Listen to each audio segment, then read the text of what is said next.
अगर हमारे पास एरोमेटिक अमीन आ जाएगा तो एलिफैटिक अमीन एंड एरोमेटिक अमीन में कौन ज्यादा बेसिक होगा। जहां मैंने तुम्हें बताया एलिफैटिक अमीन जो होगा it will be more basic than aromatic amine, ये मैंने तुम्हें बता दिया था। रीजन क्या था? Hello everyone, welcome back to pharmacy India plus. कैसे हैं आप सारे बच्चे? तो उम्मीद कर रही हूँ आप सब बहुत अच्छे होंगे और आप सभी बच्चों की पढ़ाई अपने घरों पे बहुत अच्छे से चल रही होगी। तो जैसा कि आप सभी को पता है कि हम ऑलरेडी अपनी थर्ड सेमेस्टर में पीओसी यानी फार्मास्यूटिकल ऑर्गेनिक केमिस्ट्री स्टार्ट कर चुके थे। तो और हम लोग ऑलरेडी यूनिट 1 अपना खत्म कर चुके हैं एंड फाइनली हम पहुंच गए हैं यूनिट नंबर 2 पे। And as I already told you, unit number 2 जो आपकी वो 3 चैप्टर्स में डिवाइडेड है, जिसके ऑलरेडी हम 2 चैप्टर्स ऑलमोस्ट खत्म कर चुके हैं। दूसरे चैप्टर का एक छोटा सा पोर्शन रिमेनिंग रह जाता है, that is aryl diazonium salt. तो आज हम किस टॉपिक को वाइंड अप करने वाले हैं मैम? आज हम वाइंड अप करवाने वाले हो हमें एक बहुत इंपॉर्टेंट और एकदम छोटू सा topic, that is diaryl azonium salt, या हम ये भी बोल सकते हैं that is aryl azonium salt. ये बेटर रहेगा आपके लिए। तो हम जो टॉपिक कवर करने जा रहे हैं वो है अराइल डाइअज़ोनियम सॉल्ट। ये टॉपिक बेटा आपका काफी ज्यादा इंपॉर्टेंट रहने वाला है, क्योंकि इंडिविजुअली कई बार ये शॉर्ट क्वेश्चंस में पूछा गया है। इसकी प्रॉपर्टीज कई बार वेरी शॉर्ट में पूछी गई हैं एंड लॉन्ग क्वेश्चन में भी कई बार ये मिक्स करके पूछा जा सकता है। तो ये क्वेश्चन आपके लिए ऐसा समझो जैसे बहुत बहुत इंपॉर्टेंट वाली कैटेगरी में आ रहे हैं। कई बार एरोमेटिक अमीन्स के साथ मिक्स करके इसको पूछा जा सकता है लॉन्ग में अगर आया तो। और इससे पहले वाली क्लास में मैं बहुत डिटेल में आपको डिस्कशन करवा चुकी हूं कि हमारे पास अमीन्स क्या होती हैं, एरोमेटिक अमीन्स क्या होती हैं, एरोमेटिक अमीन्स बनाई कैसे जाती हैं, ये सब मैं बहुत डिटेल में कवर अप करवा चुकी हूं। और अगर आपने लास्ट क्लास नहीं देखी है तो बेटा आई वुड रिकमेंड पहले वो क्लास देख लेना, क्योंकि उसके बाद ही आपको ये टॉपिक समझ आना है, नहीं तो ये टॉपिक में मुश्किलें आएंगी। तो पहले आप लोग लास्ट क्लास जरूर से देख लीजिएगा। और इनके हैंड रिटन नोट्स तो आपको पता ही है कि सब बिल्कुल फ्री में मिल रहे हैं। कहां पर? व्हाट्सएप एंड टेलीग्राम पर। तो अगर आपको भी इनके हैंड रिटन नोट्स चाहिए जो कि फ्री ऑफ कॉस्ट मिल रहे हैं, तो जल्दी से जाओ, इसी वीडियो के नीचे डिस्क्रिप्शन बॉक्स में लिंक है, उसको टैप करो। व्हाट्सएप टेलीग्राम पे सारे नोट्स तुमको मिल जाएंगे। लास्ट लेक्चर का, इस लेक्चर का और अभी तक जितने लेक्चर हुए हैं सभी के नोट्स तुमको वहां पर मिल जाएंगे। तो चलो भाई हम स्टार्ट करते हैं अपने आज का लेक्चर। इससे पहले मैं तुमको थोड़ा सा रिकैप देना चाहती हूँ कि लास्ट लेक्चर में मैंने क्या पढ़ाया। मैम लास्ट लेक्चर में ना आपने हमें अमीन्स के बारे में बताया, आपने हमें अमीन्स का इंट्रोडक्टरी पार्ट समझाया। इंट्रोडक्टरी पार्ट के अलावा जितना भी हमारा इसका बेसिक्स बनता है वो सारी चीजें आपने क्लियर करवाई। उसके बाद आपने हमें क्लासिफिकेशन या फिर जिसको हम लोग बोल सकते हैं कि टाइप्स ऑफ अमीन समझाया। ये भी दिखाया मैकेनिज्म के साथ कि अमोनिया से किस तरीके से अमीन बनते हैं, वो सारी चीजें हमने समझी। फिर हमने क्या सीखा? फिर मैम आपने बेसिसिटी सीखी। किसकी बेसिसिटी के बारे में बात करी? मैम आपने एरोमेटिक अमीन्स की बेसिसिटी कैसे निकालेंगे, किस तरीके से ये बेसिक होते हैं, उसके बारे में बहुत डिटेल में डिस्कशन किया। उसके बाद हम लोगों ने डिस्कशन किया फैक्टर्स ऑफ एक्टिंग, यानी कौन कौन से सब्स्टिट्यूएंट्स होंगे जो इनको अफेक्ट करेंगे, कौन कौन से सब्स्टिट्यूएंट्स होंगे जो बेसिक स्ट्रेंथ को घटाने या बढ़ाने का काम करेंगे। वो सब बहुत डिटेल में हमने डिस्कस किया था। उसके अलावा हमने क्या देखा था मैम? उसके अलावा आपने ये देखा था कि हमारे पास अगर एलिफैटिक अमीन आ जाएगा और अगर हमारे पास एरोमेटिक अमीन आ जाएगा, तो एलिफैटिक अमीन एंड एरोमेटिक अमीन में कौन ज्यादा बेसिक होगा। जहां मैंने तुम्हें बताया एलिफैटिक अमीन जो होगा it will be more basic than aromatic amine, ये मैंने तुम्हें बता दिया था। रीजन क्या था, क्यों है हमारा एलिफैटिक अमीन एरोमेटिक के कंपैरिजन में ज्यादा स्टेबल होगा, सब मैं पिछले वीडियो में आपको बता चुकी हूं कि ऐसा क्यों होगा। तो मैम ये सारी की सारी चीजें आपको मैं एक लेक्चर में बता चुकी हूँ, आधे घंटे का आई थिंक लेक्चर है, उसमें सब कुछ बहुत डिटेल में बताया है। तो ये लेक्चर देखना आपके लिए बहुत बहुत ज्यादा इंपॉर्टेंट है ना जी। अब चलो इसी के बिहाफ पे मैं आपको इसे एक सवाल पूछ लेती हूँ। सवाल हमारे पास क्या है? सवाल बेटा हमारे पास ये है कि अगर मैं आपसे बात करूं पीकेए वैल्यूज से related. Now what is pKa? याद रखिएगा जो हमारे पास एसिडिक स्ट्रेंथ होता है, जो हमारे पास एसिडिक स्ट्रेंथ होता है that is inversely proportional to pKa. Okay ma'am. और जो बेटा हमारे पास में बेसिक स्ट्रेंथ होता है उसका क्या सीन होगा? बेटा जो आपका बेसिक स्ट्रेंथ होता है that is inversely proportional to pKb. ये बेसिकली आपकी कुछ कुछ चीजें थी जो आपने मैम हमें बताई थी। अब आपको क्या डिस्कशन करना है? अब आपको पीकेए वैल्यूज डिस्कस करनी है। अगर तुमसे पूछा जाएगा कि भाई मुझे बता दो एरोमेटिक अमीन की पीकेए वैल्यू कितनी होने वाली है, तो आप क्या बताएंगे? वही आपसे पूछा जाएगा अगर एलिफैटिक अमीन के बारे में आपसे पूछा जा रहा है कि एलिफैटिक अमीन की पीकेए वैल्यू कितनी है, तो क्या बताओगे? बेसिक कौन ज्यादा होता है? क्लियर सी बात है, एलिफैटिक अमीन ज्यादा बेसिक है।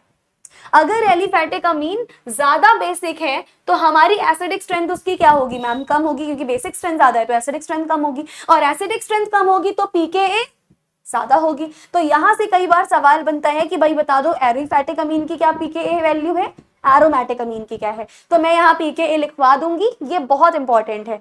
एरोमेटिक अमीन की पीकेए लगभग 4 से 7 के बीच में होती है, और अगर एलिफैटिक अमीन की पीकेए पूछी जाएगी तो लगभग 8 से 11 के बीच होती है। तो ये दोनों वैल्यूज याद रख लीजिएगा, दीज आर मोस्ट इंपॉर्टेंट। मैं इसमें स्टार मार्क कर देती हूँ आपका। एरोमेटिक अमीन की जो पीकेए वैल्यू होती है वो 4 से 7, एलिफैटिक अमीन की होती है 8 से 11। ठीक है, उसके अलावा एक और क्वेश्चन है जहां से बार बार सवाल पूछा जा रहा है, कितनी बार एग्जाम में आ चुका है, आप पीवाईक्यूज देखोगे तो आपको पता चलेगा। स्टेबिलिटी ऑफ अमीन्स, आपने सब बता दिया अमीन्स के बारे में, लेकिन आप अब ये तो बताओ कि उन अमीन्स की स्टेबिलिटी हमें कैसे देखनी है। How we are going to watch the stability of amines. आपको बहुत सारी अमीन्स दी हुई हैं, अब उन बहुत सारी अमीन्स की आप स्टेबिलिटी कैसे देखने वाले हो, ये हमें कैसे पता चलेगा कि primary amino, secondary amino, tertiary amino, उन सभी की स्टेबिलिटी का क्या सीन रहने वाला है, हमें कैसे पता चलने वाला है। देखो बेटा, हमारे पास ना डिफरेंट टाइप की अमीन्स होती हैं। कौन कौन सी? Primary amine, secondary amine, tertiary amine. तो मैं ये चीज लिख देती हूँ। क्या लिखूंगी मैं लिखूंगी we have different type of amines. हमारे पास क्या अवेलेबल होगा मैम? हमारे पास ना डिफरेंट टाइप के अमीन्स अवेलेबल होंगे। जैसे बेटा, सबसे पहले आपके पास अवेलेबल होता है प्राइमरी अमीन, फिर आपके पास अवेलेबल होगा सेकेंडरी अमीन। सिमिलरली आपके पास क्या अवेलेबल होगा मैम? हमारे पास अवेलेबल होगा टर्शियरी अमीन। अब प्राइमरी अमीन को दिखाने का तरीका क्या है? ये लो मैम, RNH2। सेकेंडरी अमीन क्या होता है? R2NH, this is secondary amine. Tertiary amine क्या होता है मैम? R3N, ये हमारा हो गया टर्शियरी अमीन। अब इनमें मुझे बताना है कि इनकी स्टेबिलिटी कैसी होने वाली है, तो भाई बता दो, मैं क्या बताऊंगी मैम? याद रखिएगा, जब जब आपसे स्टेबिलिटी के बारे में पूछा जाएगा तब स्टेबिलिटी जो हमारे पास होगी वो जनरली किस ऑर्डर में होगी मैम? वो जनरली हमारे पास एक पर्टिकुलर ऑर्डर फॉलो करेगी। सबसे ज्यादा स्टेबल होगा हमारे पास tertiary amine, secondary amine, then primary amine. सबसे ज्यादा स्टेबल कौन सी अमीन होती है मैम? सबसे ज्यादा स्टेबल होनी चाहिए टर्शियरी अमीन, फिर सेकेंडरी, फिर प्राइमरी। ये हमने एक्सपेक्टेड रिजल्ट निकाला, हमने सोचा कि ऐसा है, लेकिन यहाँ थोड़ी बहुत दिक्कतें आ गई। यहाँ हमें एग्जैक्ट यही रिजल्ट नहीं मिला। हमने तो ऐसा सोचा था कि भाई सबसे ज्यादा स्टेबल टर्शियरी होगा, फिर सेकेंडरी, फिर प्राइमरी, लेकिन यहाँ ऐसा नहीं हुआ। यहाँ थोड़े बहुत चेंजेस आ गए। क्यों चेंजेस आए, आओ समझो।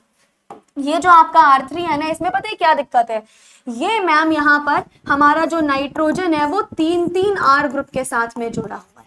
3 अल्काइल ग्रुप के साथ में जुड़ने की वजह से यहाँ पर बहुत ज्यादा स्टेरिक हिंड्रेंस आ रहा है। तो यहाँ पर लिखो in tertiary amine steric hindrance is present. Steric hindrance is present due to 3 alkyl groups। 3 alkyl groups की वजह से क्या हो रहा है मैम? 3 अल्काइल ग्रुप्स की वजह से यहाँ एक प्रकार का स्टेरिक हिंड्रेंस क्रिएट हो जा रहा है। अब क्योंकि आपका ये इन तीनों अल्काइल ग्रुप्स की वजह से स्टेरिक हिंड्रेंस क्रिएट हो जा रहा है, जिसकी वजह से यहाँ स्टेरिक हिंड्रेंस आएगा, और इस हिंड्रेंस की वजह से इसकी स्टेबिलिटी कंपैरेटिवली कम हो जाती है। तो आप लिख सकते हो विच डिक्रीजेस इट्स स्टेबिलिटी। इसकी वजह से इसका स्टेबिलिटी पे क्या इंपैक्ट पड़ेगा मैम? इसकी वजह से इसकी स्टेबिलिटी जो है वो धीरे धीरे कम हो गई। तो होना तो हमारा ट्रेंड ये चाहिए था कि सबसे ज्यादा स्टेबल टर्शियरी, फिर सेकेंडरी, फिर प्राइमरी, लेकिन क्योंकि टर्शियरी में 3 अल्काइल ग्रुप्स हैं जिनकी वजह से स्टेरिक हिंड्रेंस आ रहा है, स्टेबिलिटी बहुत कम हो रही है, तो फाइनली हमारे पास स्टेबिलिटी का ऑर्डर क्या आया था? फाइनली हमारे पास स्टेबिलिटी का ऑर्डर क्या आया था, जरा मुझे एक बार बता दीजिएगा। What was the final order of stability? Ma'am अगर आप फाइनल ऑर्डर ऑफ स्टेबिलिटी पूछोगे ना, तो सबसे ज्यादा स्टेबल आपका होगा सेकेंडरी अमीन। सेकेंडरी अमीन के बाद क्या होगा? सेकेंडरी अमीन के बाद आपका हो जाएगा बेटा टर्शियरी अमीन, और सबसे कम तो वही रहने वाला है अपना प्राइमरी अमीन। ये क्या होने वाला है मैम, ये होने वाला है हमारा स्टेबिलिटी का ऑर्डर, समझ में आया। और ये सब किस में आते हैं मैम, ये सब हमारे पास आते हैं एलिफैटिक अमीन के अंडर। ये सब किसके अंडर आएंगे मैम, ये सब एलिफैटिक अमीन के अंडर आएंगे। और अगर आप स्टेबिलिटी देखोगे तो सबसे ही कम स्टेबल होते हैं एरोमेटिक अमीन। जो एरोमेटिक अमीन होंगे वो क्या होंगे मैम, वो लीस्ट स्टेबल होते हैं। अच्छा, रीजन क्या है इनके लीस्ट स्टेबल होने का, रीजन मैम हमारे पास है रेजोनेंस। क्योंकि जो एरोमेटिक अमीन होते हैं वहां क्या पाया जा रहा है, रेजोनेंस पाया जा रहा है, और इसी रेजोनेंस की वजह से इनकी स्टेबिलिटी सबसे कम होगी। तो याद रखना, सबसे ज्यादा स्टेबल होते हैं एलिफैटिक अमीन, और एलिफैटिक में भी सबसे ज्यादा स्टेबल सेकेंडरी, फिर टर्शियरी, फिर प्राइमरी, और लीस्ट स्टेबल होने वाले हैं एरोमेटिक, क्योंकि यहां पाया जा रहा है रेजोनेंस। तो this is all about the pKa value and the stability. ये बहुत ज्यादा इंपॉर्टेंट है, हर साल यहां से सवाल देखने को मिलता है। आई थिंक इतनी बातें आपको क्लियर हो गई होंगी। अब अगर बेटा ये सारी चीजें आपको क्लियर है तो अब हम बढ़ते हैं अपने इस चैप्टर के लास्ट टॉपिक पे। लास्ट टॉपिक हमारे पास है अराइल डाइअज़ोनियम सॉल्ट। चलिए मैम, अब आप हमें ये बता दीजिए कि ये जो अराइल डाइअज़ोनियम सॉल्ट है ये होता क्या है, what is this aryl diazonium salt. Ma'am आप हमें ये बताइएगा, आप अराइल डाइअज़ोनियम सॉल्ट ये क्या होता है ma'am, this is an organic compound जो क्या कंटेन करता है, अभी बताती हूँ। तो हम पहले तो क्या लिखेंगे, पहले तो मैम आप ये लिख दीजिए, it is an organic compound which contains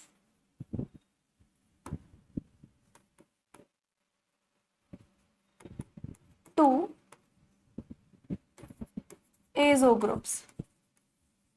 azo groups का मतलब क्या होता है मैम, एजो ग्रुप्स का मतलब होता है नाइट्रोजन ग्रुप्स, या इसको तो लिखने की जरूरत भी नहीं है। तो हमारे पास कौन से ग्रुप्स होते हैं मैम, अराइल डाइज़ोनियम सॉल्ट एक प्रकार के ऑर्गेनिक कंपाउंड्स होंगे जो डाइएजोनियम ग्रुप को कंटेन करेंगे। यहाँ पे जो डाइएजो ग्रुप होता है वो बेंजीन से डायरेक्टली अटैच होता है, तो आप यहाँ पर लिख सकते हो here diazo group is directly attached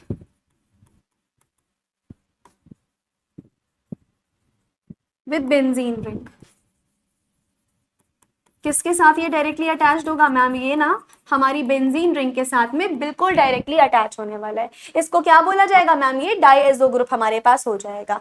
ठीक है, तो अगर हमारे पास हम इसके बारे में जनरल फॉर्मूला लिखेंगे, यानी हम अगर इस बारे में डिस्कस करते हैं कि आपका जो अराइल डाइज़ोनियम सॉल्ट है इसका जनरल फॉर्मूला क्या होने वाला है, तो भाई ये मुझे बता दीजिए इस अराइल डाइज़ोनियम सॉल्ट का जनरल फॉर्मूला क्या होगा। मैम यहाँ कोई ना कोई एरोमेटिक रिंग होती है, दो N2 पॉजिटिव ग्रुप यहाँ कनेक्टेड होते हैं, और एक बेटा यहाँ पर कोई ना कोई हैलोजन ग्रुप कनेक्टेड होता है, यानी aromatic ring, diazo group, halide group. इन सबसे मिलकर क्या बनता है, इन सबसे मिलकर जो बनता है that is aryl diazonium salt. Aryl यानी एरोमेटिक, डाइएजो यानी नाइट्रोजन, सॉल्ट के रूप में यहाँ हैलोजन दिया होता है। ये होता है general formula of aryl diazonium salt. इसको लिखने की एक वो भी है, टेक्निक भी है हमारे पास। ये हमने लिख दिया बेंजीन रिंग, एराइल यानी एरोमेटिक, एरोमेटिक की जगह बेंजीन रिंग लिख दो। इसके ऊपर कनेक्टेड होगा N2 पॉजिटिव। अगर हम हैलोजन के रूप में Cl माइनस ले लेते हैं तो पता है क्या बन जाएगा, ये बेटा आपका बन जाएगा बेंजीन डाइएजोनियम क्लोराइड।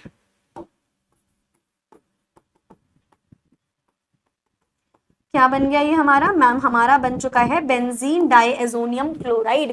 क्या ग्रुप है ये मैम, इस पर्टिकुलर ग्रुप को बोला जाता है बेंजीन डाइएजोनियम क्लोराइड। बता दो भाई, क्या इतनी चीजें क्लियर हुई आपकी, क्या बना ये मैम, ये हमारा फाइनली बन चुका है बेंजीन डाइएजोनियम क्लोराइड। चलो जल्दी से देखते हैं कि इनको प्रिपेयर कैसे किया जाता है। हम समझ लेते हैं कि what are the methods of preparation. ये जो हमारा ग्रुप बना है हम इसको प्रिपेयर कैसे करने वाले हैं बेंजीन डाइएजोनियम ग्रुप को। बेटा बहुत इजी होता है इसका मेथड ऑफ प्रिपरेशन। हमें कैसे समझना है, जैसे ही हमारा जो एनिलीन है किसी सॉल्ट के साथ में रिएक्शन करेगा, देखो लिखती हूं मैं,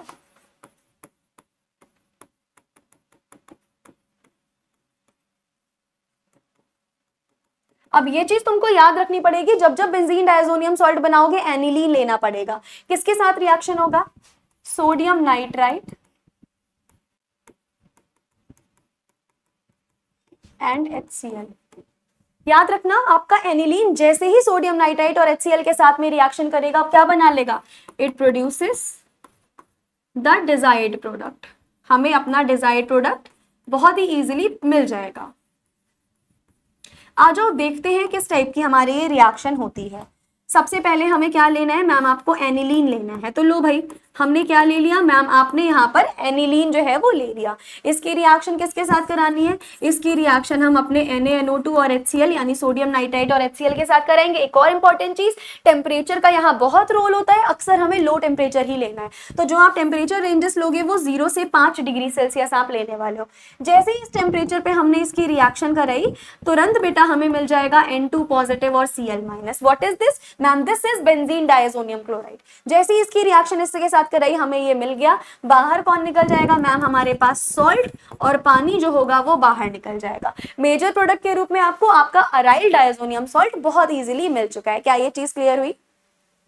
आई थिंक ये चीज आपको बेटा बहुत इजीली क्लियर हो गई होगी कि जैसे ही आपका एनिलीन रिएक्शन करता है NaNO2 और HCl के साथ में, वो भी एक पर्टिकुलर अमाउंट ऑफ टेम्परेचर पे, तुरंत क्या मिलेगा, तुरंत मैम हमें हमारा बेंजीन डायजोनियम क्लोराइड मिलेगा।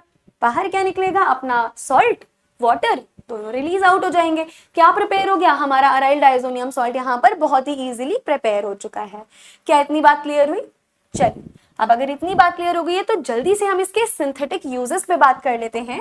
देख लेते हैं कि मैम इसके सिंथेटिक यूजेस क्या रहने वाले हैं।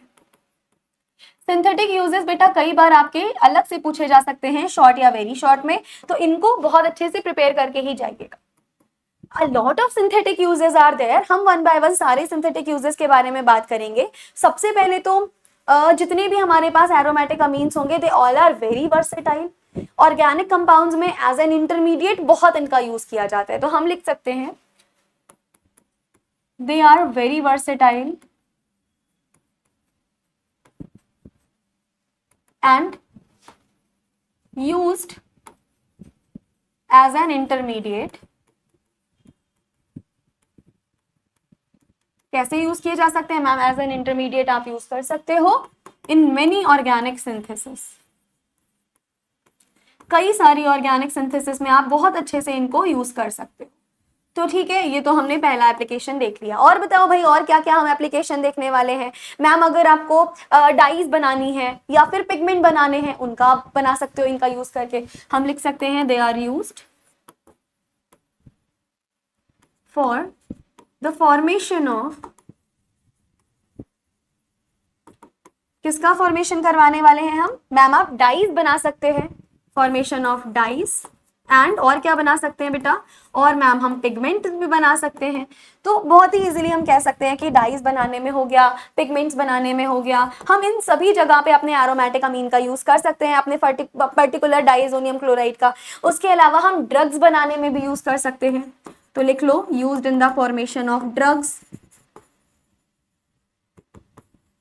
डिफरेंट ड्रग्स बनाने में आप क्या यूज कर सकते हो मैम? हम अपने अराइल डाइजोनियम सॉल्ट का यूज कर सकते हैं। कौन से drugs? For example antibiotics, different antibiotics हो गया, एटसेट्रा। इन सभी जगह, इन सभी मेडिसिन को बनाने में हम बहुत ही इजीली अपने अराइल डाइजोनियम सॉल्ट का यूज करेंगे। उसके अलावा डिफरेंट पेस्टिसाइड्स के फॉर्मेशन में अभी आप यूज कर सकते हो। तो हम लिख सकते हैं कि पेस्टिसाइड्स के फॉर्मेशन में ये बहुत सारे हमारे सिंथेटिक यूजेस होते हैं। मैंने कुछ लिख दिया, आप अपनी तरफ से और भी ऐड ऑन कर सकते हो। So these are some kind of synthetic uses कि भाई हम किस किस सिंथेटिक यूज का, किस किस कंपाउंड का कहाँ पे यूज कर सकते हैं, इसका यूज किस किस चीज को बनाने के लिए किया जा सकता है। बहुत सारी चीजें वो मैंने आपको यहाँ पर बता दी। तो ये कुछ सिंथेटिक यूजेस हो गए। अब हमने अराइल डाइजोनियम सॉल्ट के बारे में मेथड ऑफ प्रिपरेशन देख लिया, यूजेस देख लिया, स्ट्रक्चर देख लिया, बेसिक इंट्रोडक्शन देख लिया। लास्ट बचता है इसके कुछ केमिकल रिएक्शंस, यानी मैम आप इसके कुछ रिएक्शंस बता दो जो बहुत ज्यादा इंपॉर्टेंट होते हैं। चलिए, अब हम इसके कुछ रिएक्शंस देख लेते हैं, यानी ये हमें किस किस टाइप की केमिकल रिएक्शंस देने वाला है। अब आप हमें ये बता दीजिए। चलिए इसके बारे में डिस्कशन करते हैं। सबसे पहली रिएक्शन जो सबसे इंपॉर्टेंट होने वाली है बेटा, दैट इज कपलिंग रिएक्शन, जिसे हम एजो कपलिंग भी बोल सकते हैं। तो पहली और सबसे इंपॉर्टेंट रिएक्शन, इसको मैं जरूर से स्टार मार्क करूंगी, आपका अराइल डायजोनियम सॉल्ट आपको कपलिंग रिएक्शन दे सकता है। इस पर्टिकुलर कपलिंग रिएक्शन को हम एजो कपलिंग रिएक्शन भी कहते हैं। जैसे ही ये कपलिंग रिएक्शन होती है, ये कपलिंग रिएक्शन होने के बाद तुरंत डाई का फॉर्मेशन करके आपको देगी, यानी यहाँ पर आपको डाइज मिलने वाले हैं। तो हम क्या लिख देंगे भाई इसमें, जब हम एजो कपलिंग कराएंगे क्या लिखेंगे? हम लिख देंगे benzene diazonium chloride on react with aniline. हम लिख सकते हैं aryl diazonium salt reacts with aniline, ठीक है। एनिलीन का बहुत इंपॉर्टेंट रोल है पूरे चैप्टर में।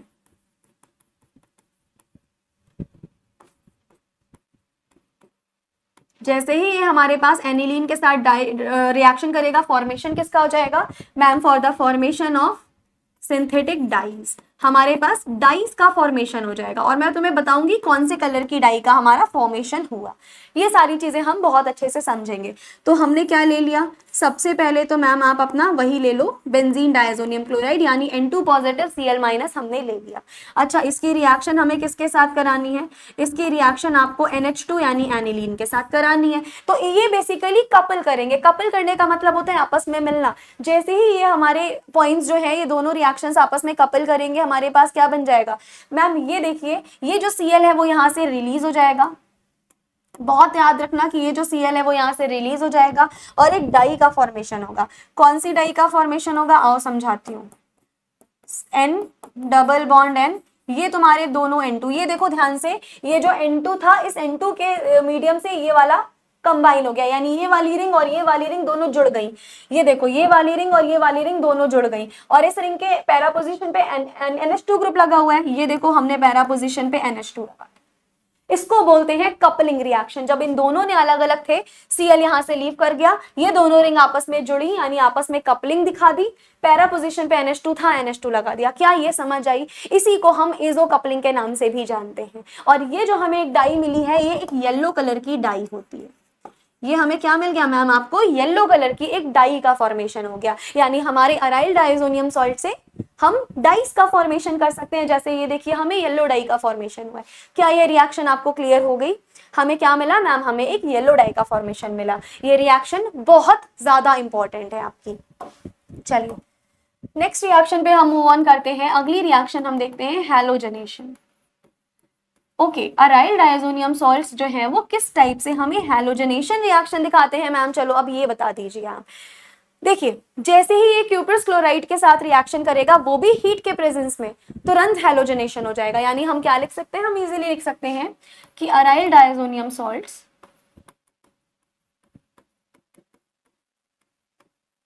Reacts with cuprous chloride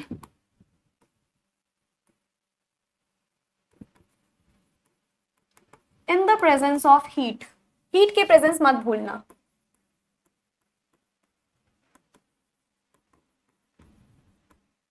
and हमारे पास होगा क्या मैम, तुरंत हैलोजनेशन हो जाएगा। जैसे कि हम यहाँ पर क्या ले लेते हैं, आप यहाँ पर ले लीजिए N2 पॉजिटिव Cl माइनस, यानी आपने बेंजीन डायजोनियम क्लोराइड ले लिया। जैसे ही हम इसकी CuCl के साथ में रिएक्शन करवाएंगे बेटा हीट की प्रेजेंस में, जल्दी से मुझे बता दो यहाँ पर क्या होगा मैम, आपका हैलोजनेशन हो जाएगा। यानी जो मेजर प्रोडक्ट बनेगा वो होगा क्लोरोबेंजीन।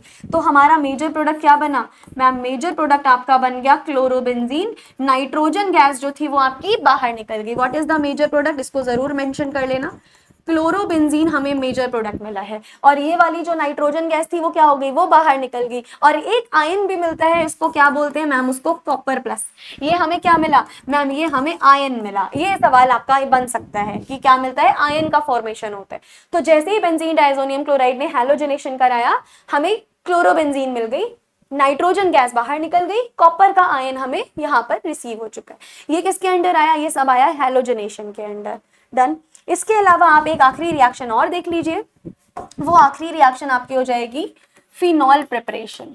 यानी किस तरीके से आप अपने फिनॉल को प्रिपेयर कर सकते हो। How you are going to prepare phenol.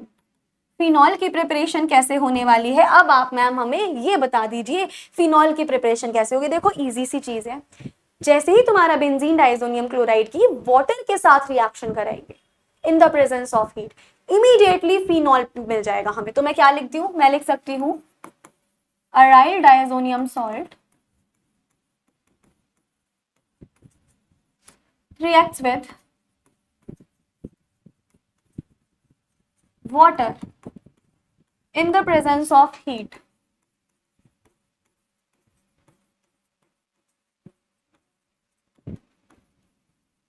क्या मिल जाता है हमें मैम, हम इजीली बोल देंगे फिनॉल फॉर्म्स। किसका फॉर्मेशन हो जाएगा? इमीडिएटली मैम आपको फिनॉल का फॉर्मेशन हो जाएगा। करके दिखाऊं मैं आपको? ये देखिए, हमने यहाँ पर क्या ले लिया मैम, आपने यहाँ पर aryl diazonium, benzene diazonium chloride ले लिया। अब ये बेंजीन डायजोनियम क्लोराइड की रिएक्शन किसके साथ कराएंगे मैम? आप पानी के साथ इसकी रिएक्शन कराओ। जैसे ही इसकी रिएक्शन बेटा हमने वाटर के साथ कराई, हमें क्या मिलेगा? यहाँ पर मैम आपको इमीडिएटली मिल जाने वाला है फिनॉल, और बाहर क्या निकल जाएगा? हमारा जो नाइट्रोजन है वो गैस बन के बाहर निकल जाएगा। फिनॉल मिला, नाइट्रोजन गैस बन के बाहर निकल गया, और क्या निकल जाएगा मैम? HCl बाहर निकल जाएगा। देखो क्या यहाँ पर HCl बाहर निकल रहा है? यस मैम, ये वाला हमारे पास Cl और ये एक हाइड्रोजन बाहर निकल गया। यहाँ पे क्या बन चुका है? ये मैम आपके पास बन चुका है फिनॉल। नाइट्रोजन गैस बाहर निकली, HCl हमारे पास इधर आ गया। क्या इतनी चीजें आपको क्लियर हुई? चलो एक बार मैं रिकैप दे देती हूँ, हमने यहाँ पर करा क्या क्या है। बहुत सारी चीजें मैम आपने हमें बताई, जैसे कि सबसे पहले आपने शुरुआत करी pKa वैल्यूज से। पहले तो आपने ये बताया कि किस तरीके से pKa एसिडिटी और बेसिसिटी से रिलेटेड होती है, ये सवाल पूछा जा सकता है। तो एरोमेटिक अमीन और एलिफैटिक अमीन की ये हमारे पास रही pKa वैल्यूज। हमने डिस्कस किया स्टेबिलिटी ऑफ अमीन, ये तो मैं जितना इंपॉर्टेंट मार्क करूं उतना कम है भाई, इसको तो हाईली इंपॉर्टेंट की कैटेगरी में डाल देना, जितने हो सके उतने स्टार बना लेना। ये क्वेश्चन तुमसे हमेशा पूछा जाता है कि भाई कौन सी अमीन कितनी ज्यादा स्टेबल है। एंड फाइनली हमारे पास ये स्टेबिलिटी का ऑर्डर था, पूरा एक्सप्लेन मैं तुम्हें इस लेक्चर में कर चुकी हूँ। देन हमने फाइनली अपना अराइल डायजोनियम सॉल्ट देखा कि अराइल डायजोनियम सॉल्ट होता क्या है, क्या उसका स्ट्रक्चर है, क्या उसका जनरल फॉर्मूला है, इसके बारे में सभी बेसिक चीजें हमने देखी। देन हमने देखा कि इस अराइल डायजोनियम सॉल्ट को, इस बेंजीन डायजोनियम क्लोराइड को बनाएंगे कैसे। ये देखो हमने एनिलीन से हमने इसको बहुत ही इजीली बना लिया। ये प्रिपरेशन बहुत बार पूछा गया है आपका एग्जाम में। फिर हमने इसके कुछ कुछ यूजेस देखे जिसको कि लगातार एग्जाम में पूछे जा रहे हैं। एंड देन लास्ट में हमने इनकी कुछ कुछ केमिकल रिएक्शंस देखी, बहुत सारी केमिकल रिएक्शन देखी। जैसे पहली केमिकल रिएक्शन थी azo coupling, one of the best coupling, ये एग्जाम में हर बार पूछी जाती है। एजो कपलिंग के अलावा हमने क्या देखा? हैलोजनेशन देखा, जिसमें क्लोरोबेंजीन बना, नाइट्रोजन गैस रिलीज हो गई। फिर हमने फॉर्मेशन ऑफ फिनॉल देखा, जिसमें फिनॉल का फॉर्मेशन हुआ, नाइट्रोजन गैस बाहर निकल गई। So these are some kind of chemical reactions. और इसी के साथ पूरा चैप्टर 2 हमने खत्म कर लिया। हमारा एरोमेटिक अमीन, अराइल डायजोनियम सॉल्ट, सब कुछ खत्म कर लिया जितना आपके सिलेबस में दिया था। आई कैन अश्योर यू इसके बाहर तुम्हारे एग्जाम में कहीं से कुछ नहीं आएगा। इतना पढ़ लिया, बस खत्म करना, इसके बाद कुछ पढ़ने की जरूरत नहीं है। इस चैप्टर में यहीं से सवाल बनेगा, जितना मैंने पढ़ाया यहीं से सवाल बन जाएगा, बस इसी को अच्छे से प्रेजेंट करके आ जाना।